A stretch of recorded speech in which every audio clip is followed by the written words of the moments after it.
Welcome to today's show. This is episode 7, Asset Protection Basics. It has become increasingly popular for estate planning clients to want to protect their assets from potential creditor claims, whether that be from claims from lawsuits or other creditor-type actions, including bankruptcy and nursing homes. Prior to 1977, lawyers were not able to advertise or not advertise like they do today. In 1977, the United States Supreme Court determined that lawyers should have the right to advertise by virtue of the First Amendment. They determined that there were First Amendment rights to commercial speech that the state bar associations or the state Supreme Courts could not prohibit. It seems ever since the mid-70s, we've had significant and substantial dollars spent on advertising, which has significantly increased the amount of lawsuits that are filed in this country. I recently heard of a statistic that said in the United States today, we have a lawsuit filed every 4 seconds. There are some who believe we have a lawsuit crisis on our hands. Since this lawsuit crisis emanates from the mid-70s, ever since then, we've seen other things besides lawyer advertising attribute to the number of lawsuits. There have been increasing theories of liability that have been developed by lawyers. In addition to that, the concept of strict liability, that is, holding somebody responsible for damages that occur even if we can't prove that they are at fault. Or in other words, there's no need to prove they're at fault. We're going to strictly hold them liable if we can prove the underlying facts. Some would say that we've had an increasing number of runaway juries, and some would say we've had judges who have been more sympathetic to plaintiffs' lawyers. Certainly, the advent and the allowance of contingency fees, where lawyers get paid a percentage of the verdict, has also energized a plaintiff's bar to go after lawsuits, for instance, in the class action arena, where they can literally make millions of dollars. So since the 70s, we've not only have seen an outbreak of advertising, it seems like they're on TV every 15 minutes. We're now seeing them on billboards, the back of phone books. The other day here in Dayton, I even saw them with a sign on the side of our RTA buses in downtown Dayton. Prior to 1977, the primary focus for individuals to do any kind of asset protection was simply to form a corporation. A corporation would be formed for somebody who wanted to go into business. And the law said that if you formed a corporation and went into business and you had something bad happen in the business, either you had a bad credit situation or there was some sort of injury, they could not then sue the individual shareholders of the corporation and take their personal assets like their home or their money. Instead, the lawsuit would be limited to the assets that were owned by the corporation. So by and large, the primary focus of asset protection prior to 1977 focused on the formation of corporations for business owners and not a whole lot else. Now, since that point in time, asset protection has become a much more popular strategy because of the lawsuit crisis that some contend is plaguing the country. Now, it's important at the outset to understand a couple real basic fundamental things.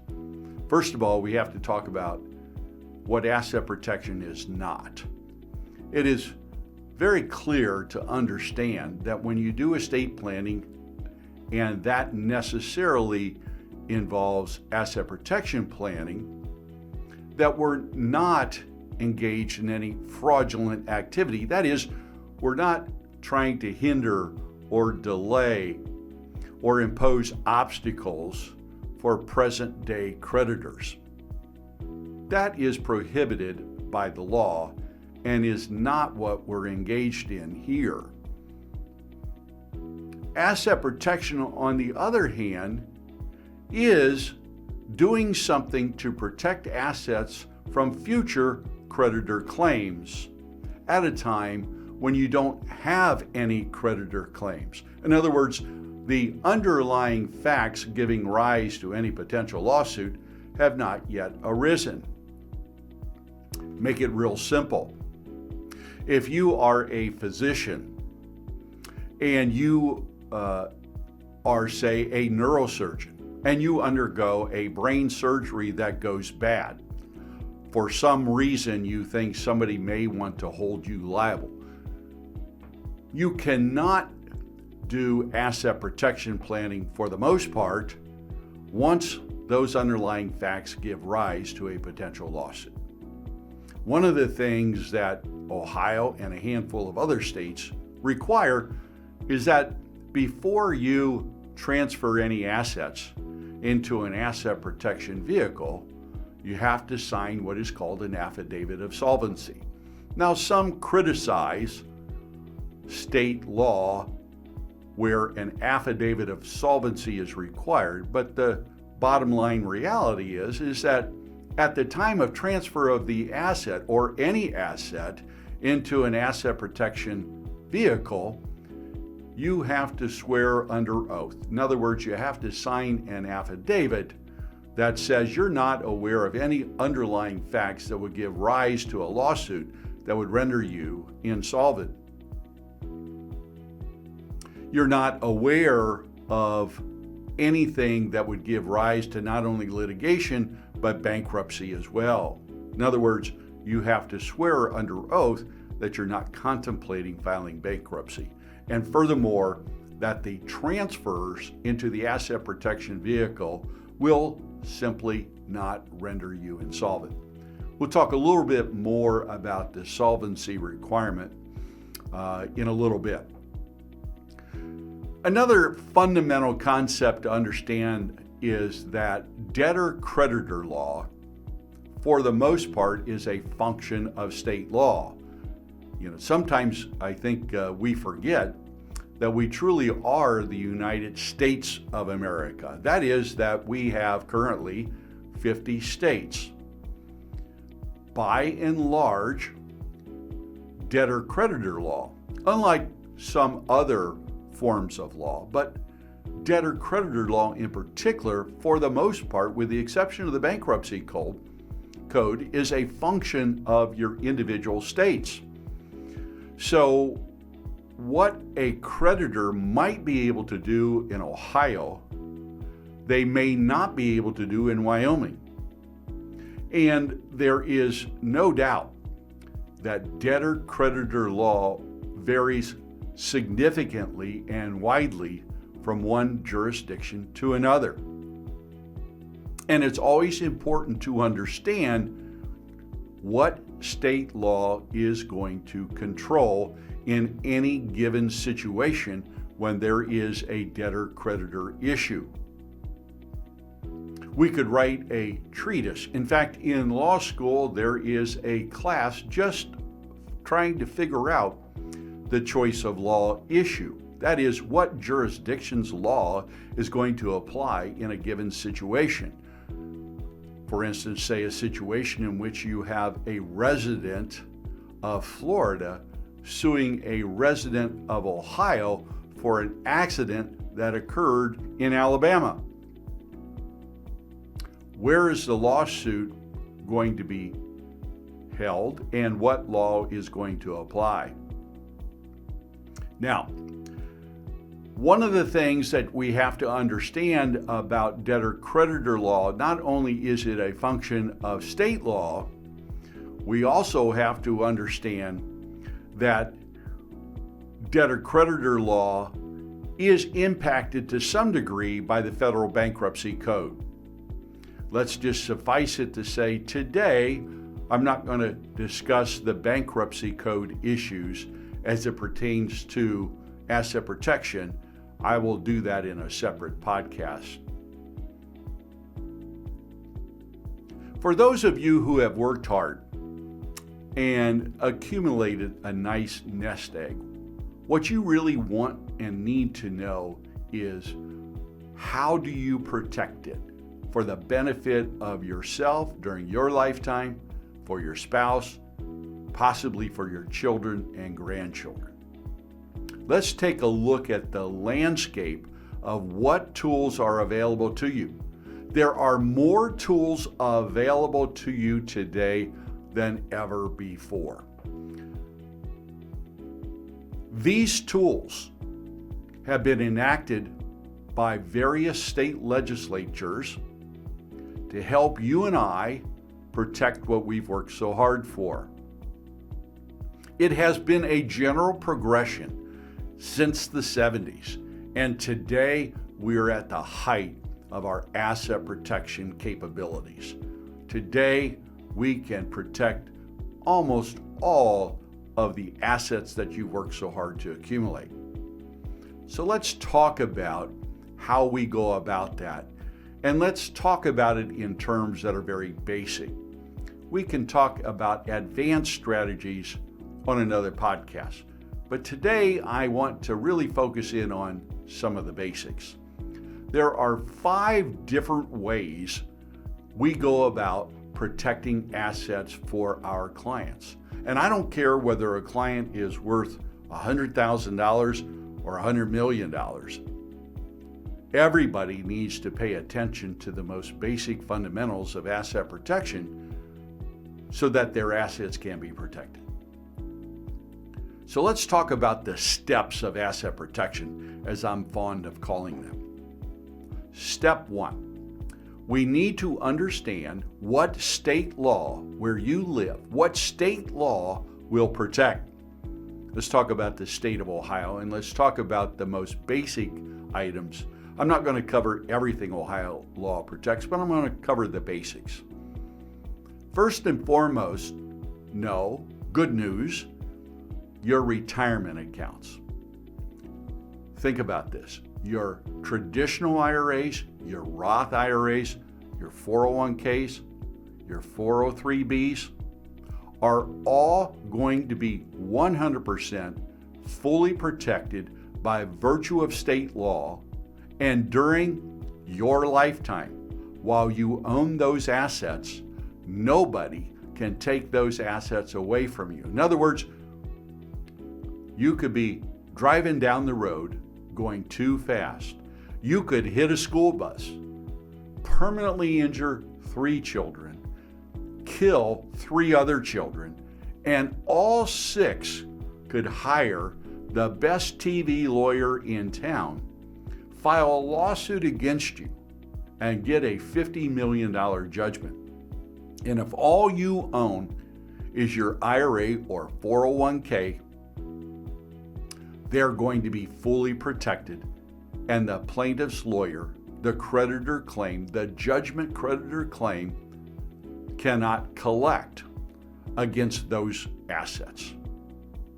State law here in Ohio also protects the cash value that you may have in any life insurance policy. Also, a certain amount of equity in your home is automatically protected by state law, depending upon the number of owners of your home. Roughly speaking, the amount of equity in your home that is protected in 2023 is roughly about $137,500. Obviously, if you have a judgment above that and your home is worth more than that, then your home does have some exposure. So, fundamentally, it is important to know here in Ohio that those assets, the IRAs, the 401ks, the 403bs, then your cash value and your life insurance, and then some amount of your home equity are automatically protected. There remains some question as to whether simple IRAs, SEP IRAs, and Keogh plan assets are or are not protected. The issue is they are not ERISA-based plans, and therefore there may be some question as to whether they are or are not. Now, one simple thing most of us can do is convert them over to traditional IRAs, and then they will get complete asset protection under state law. Now, again, just remember, I'm talking Ohio law here. These assets are not protected universally across the country and in any other states.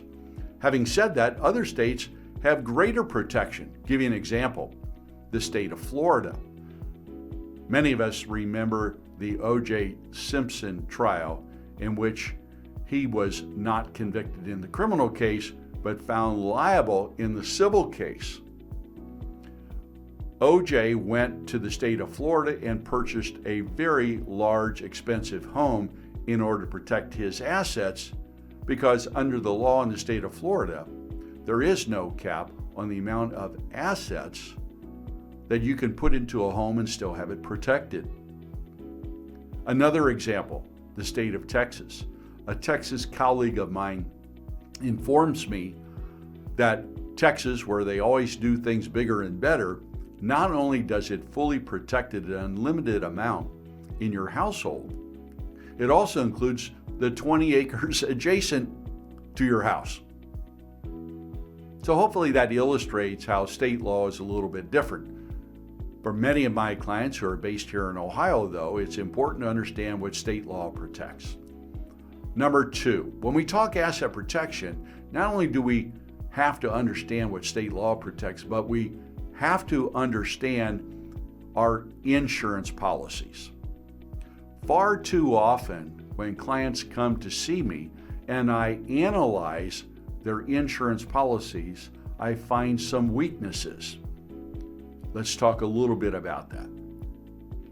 First of all, please understand that a certain percentage of lawsuits every single year are not covered by your insurance policy. What types of lawsuits would not be covered? Well, first of all, let's talk a little bit about what we call intentional acts. If you shoot somebody, you hit somebody, you assault them, there's an assault and battery. How about if you remove a guard from a piece of machinery? What if you defame somebody? What if you discriminate against somebody? Sex discrimination, race discrimination, age discrimination. You see, there are a wide range of potential lawsuits that your insurance policy simply will not cover. Most people don't realize that. What's the percentage? I cannot tell you what it is. I would estimate that somewhere around 20 to 25% of the lawsuits are not going to be covered, or a portion of them will not be covered by your insurance. Also understand that for the most part, my clients have a separate insurance policy for their home compared to their auto, and then may have a separate umbrella policy that sits over the two of them. And then if they have a business or a farm, they're going to maybe have a separate policy.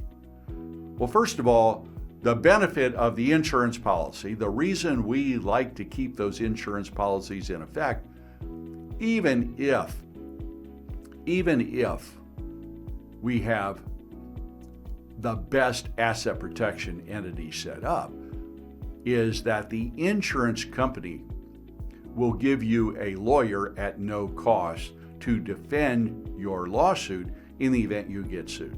So one, we want to keep the insurance in effect for that reason. And number two, it will provide some basic coverage so that possibly a settlement could be reached without you having to dig into your pocket.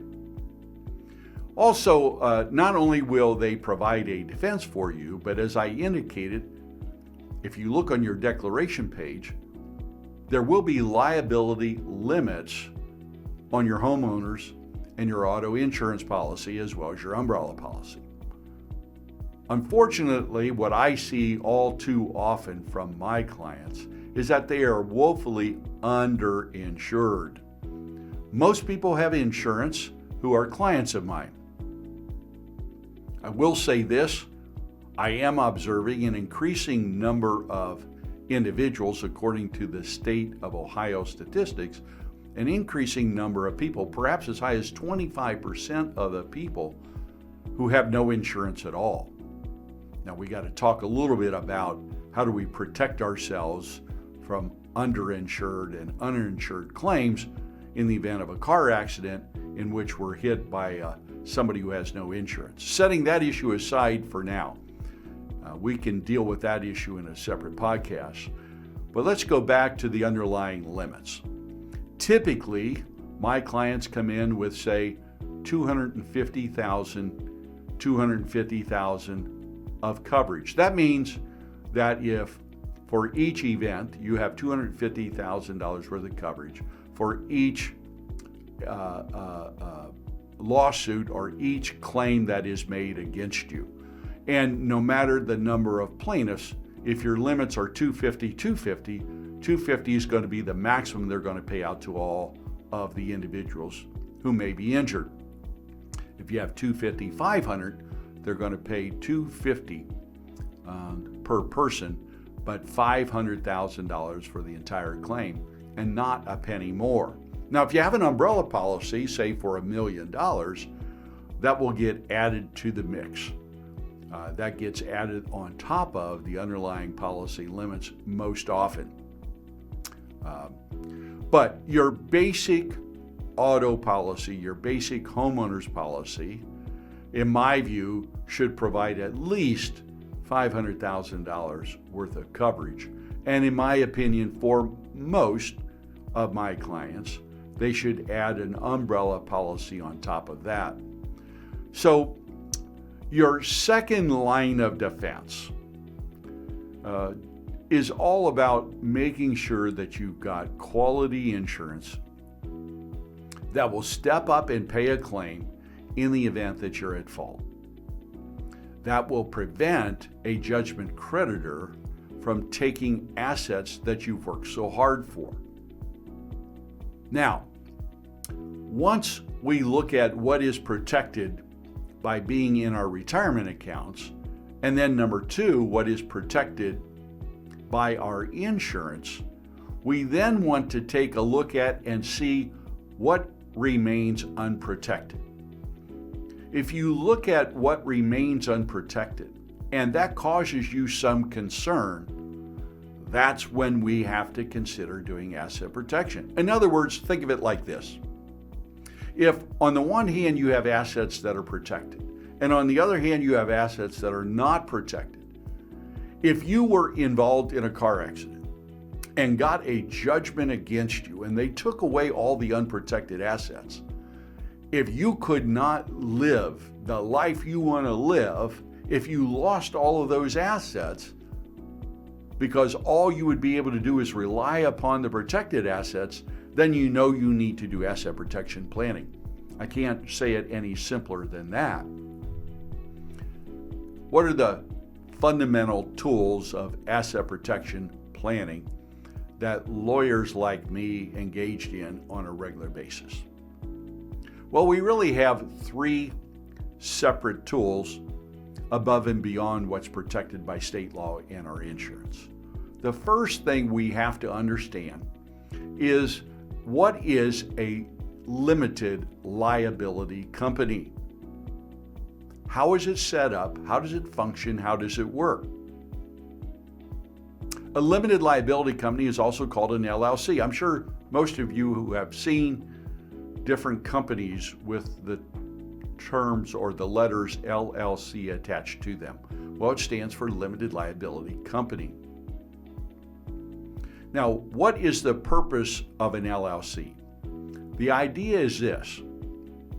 If I take my brokerage account and place it inside of a limited liability company, in other words, I take it out of my revocable trust or out of my name or out of my joint name, and instead I form a limited liability company. Let's call it Gudorf Investments LLC. And I take my brokerage account or my savings account and I put it inside of this bucket, inside of this entity, and literally retitle it at the custodian. So now the account statements come in the name of Gudorf Investments LLC. If I'm the only owner of that LLC, I'm called the member, and I own what are called units in the LLC.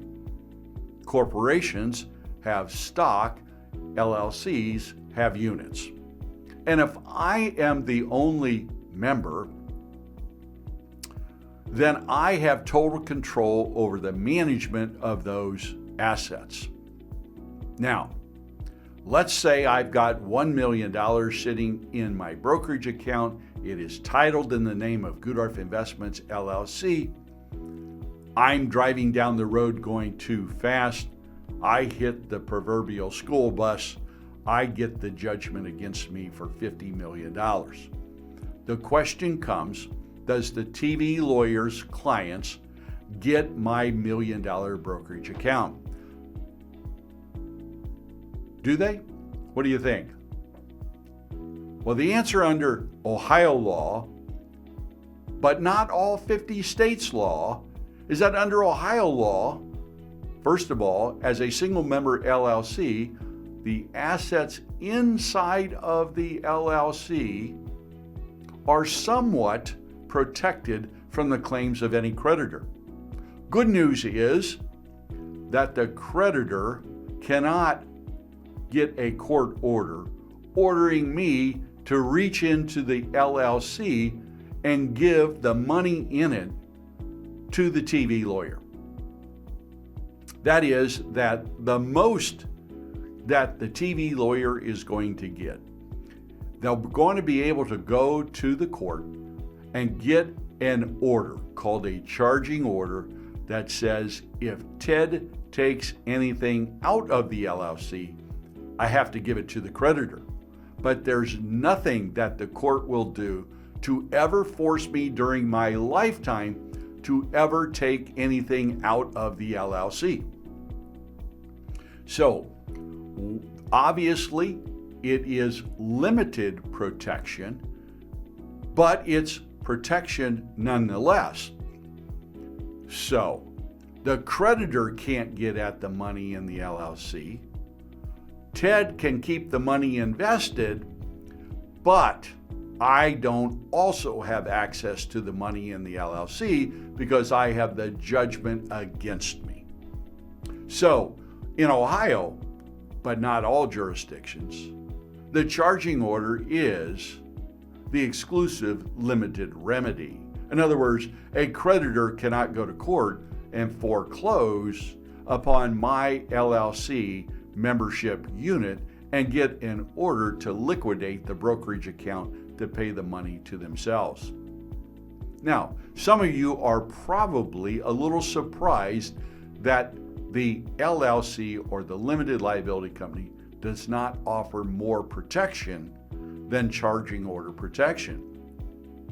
And it's important for you to know that. It's important for you to understand that while we appreciate having LLC law on the books, it's not the end-all be-all. It is not a panacea, despite the fact that it has been on the books here in Ohio ever since the 70s.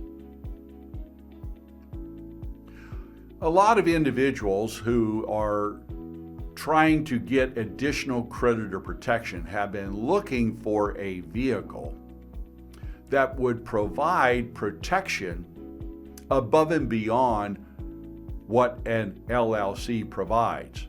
Because if you're sued and get a judgment against you and you lose all access to your money, what good does it really do you? Well, not much during your lifetime. So the likelihood is this: if your creditor can't reach it and you can't reach it, the reality is it's going to result more likely than not in a settlement. Maybe 30 cents on the dollar, something like that. You're going to want to move on. The creditor's going to want to move on.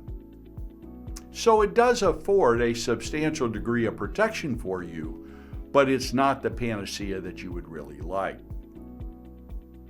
Well, what has sprung up to help protect assets more so than limited liability companies is something that is called a domestic asset protection trust.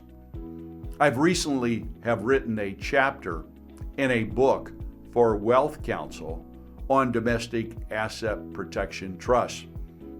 If you have an interest in getting a copy of that article, just let me know and we'll provide that chapter to you. The domestic asset protection trust is largely favored by most estate planning attorneys. Now, there are, I'll admit, a few critics who do not believe that the domestic asset protection trust is as good as doing a foreign asset protection trust.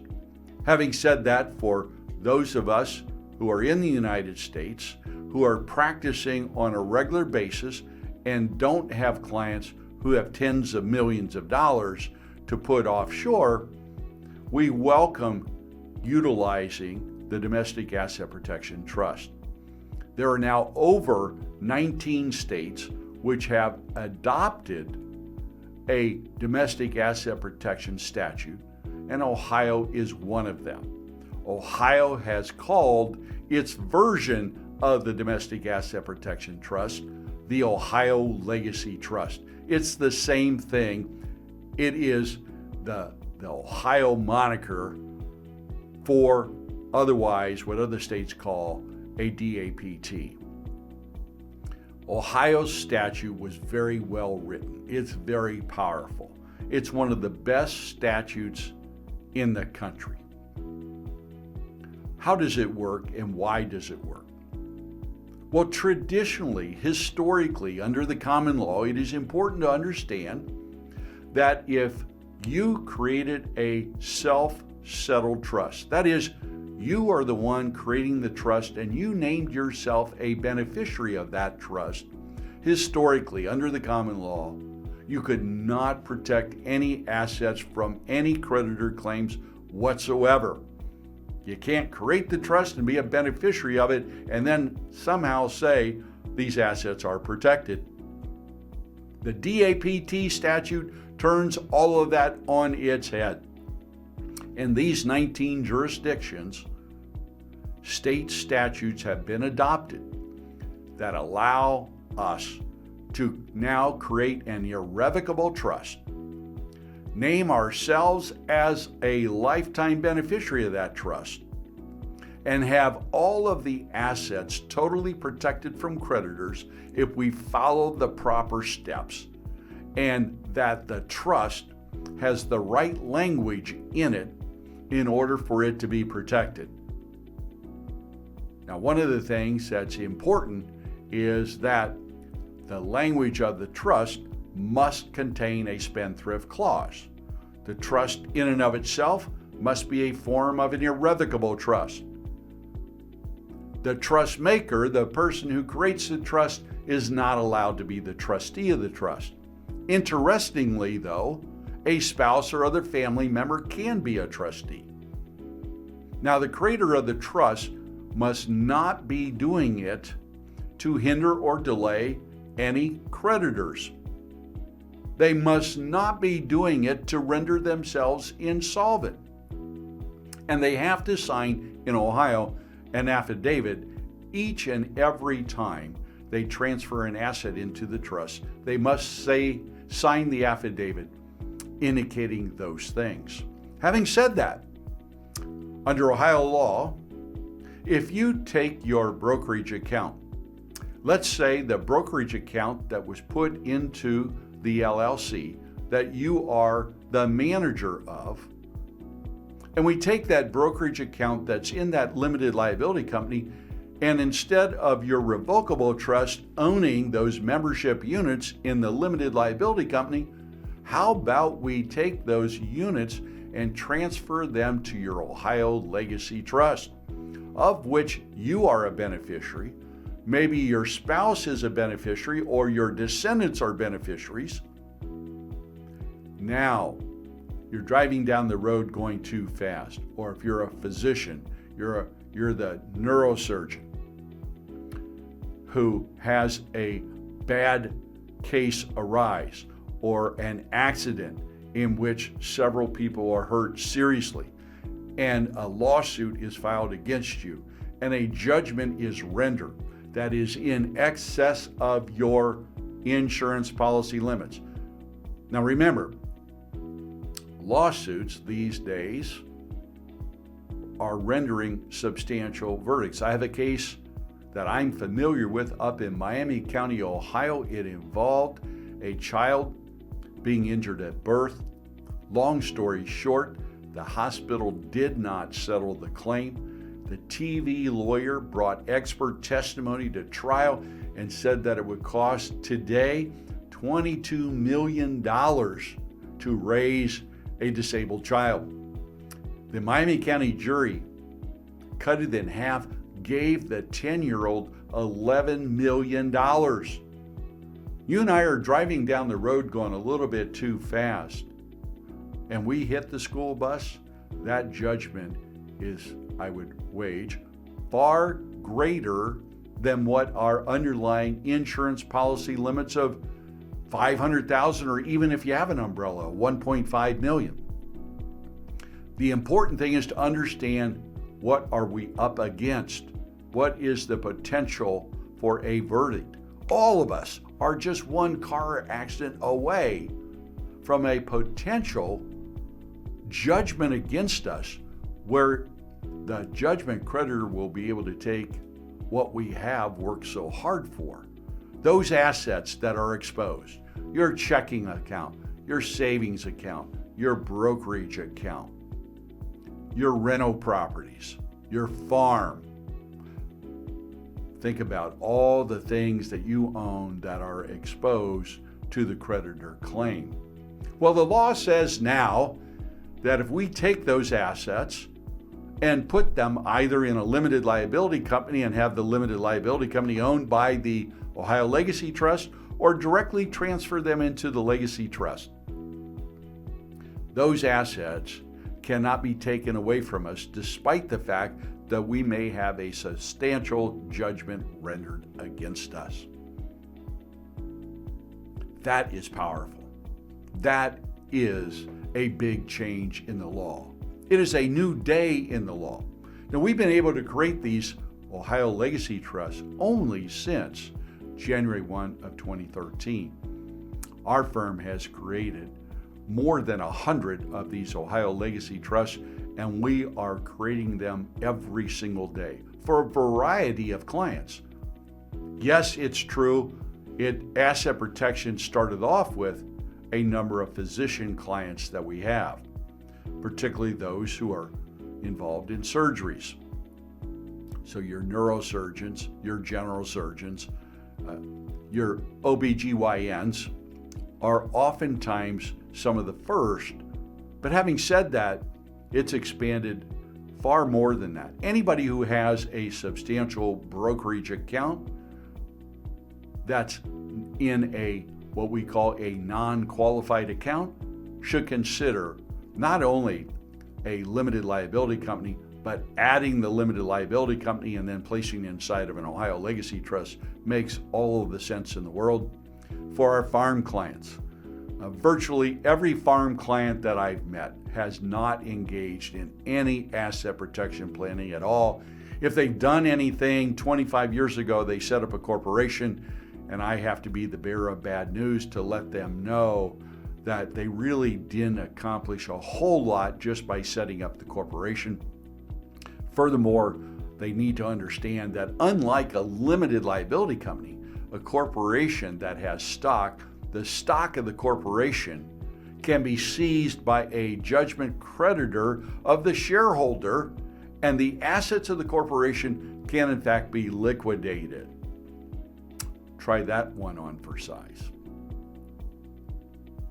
So asset protection necessarily involves considering putting assets in what is protected by state law, making sure that we have sound insurance in effect.